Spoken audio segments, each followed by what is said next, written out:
নমস্কার, কেমন আছেন সবাই? ওয়াল ক্রিয়েটিভ এফবি পেজে সকলকে স্বাগত জানাই। শুভ রামনবমীর প্রীতি শুভেচ্ছা জানিয়ে আজকের সকালটা শুরু করলাম। হাতে পেয়ে গেলাম ব্লুসাম স্কুলের ইনভিটেশন কার্ড ডান্স জাজমেন্টের হিসেবে।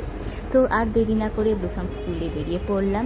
তো তোমাদের আজকে প্রথম থেকে ভিডিওর শেষ অবধি ব্লুসাম স্কুলটাকে দেখাবো। সেটা অবশ্যই সিবিএসসি বোর্ডে, যার কর্ণধার খোকনবাবু।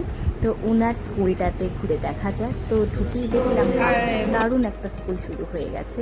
তো সেটা অবশ্যই প্রথম থেকে 34 রয়েছে। আর বাচ্চারা পড়াতে চাইলে অতি অবশ্যই এই স্কুলে চলে আসবেন, যার শুভ উদ্বোধন রয়েছে 10 তারিখে, অর্থাৎ 10/4/2025।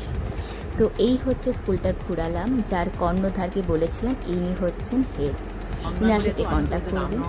আর দেরি না করে আমাদের যেহেতু আজকের দিনে অর্থাৎ ছোট্ট একটা প্রতিযোগিতা হয়েছিল ব্লুসাম স্কুলের, তো সেই প্রতিযোগিতা আমরা চলে এলাম। তো এটা হচ্ছে আমার যে জাজমেন্টে বসেছেন আমারই একজন কলিগের মেয়ে, যাকে নিয়ে খুব মজা ঠাট্টা করছিলাম এবং তাকে একটু ভয় দেখানো চলছিল। তো সবাই নাচ করবে, তো তোমার নাচটা একটু দেখে নেওয়া যায়। কি মামনি নাচ করবে? তো ও বলছে না, আমি একদম পারবো না, করবো না। দিয়ে এই হচ্ছে তার মজা দুষ্টুমি, সে কিছুতেই আর করবে না। তো যাই হোক, তো বাচ্চার সাথে একটু খেলতে খেলতে দুষ্টুমির মাধ্যমে আমাদের দিনটা আজকে কাটে। এবং তার সাথে সাথে আর নাচের জাজমেন্টে আছি, তোমাদের নাচ না দেখালে চলে। তো তারও কিছু নাচের ক্লিপ দেখে নেওয়া যায়। চলো, লেটস গো।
তো নাচ শেষ করার পর স্কুলে দেখলাম সুইমিং পুল। এটা কিন্তু নতুনত্ব। যাই হোক, ব্লুসাম স্কুলটা কেমন লাগলো কমেন্ট বক্সে অবশ্যই অবশ্যই জানিও। চলো আজকের জন্য টাটা, বাই বাই, ভালো থেকো, গুড নাইট।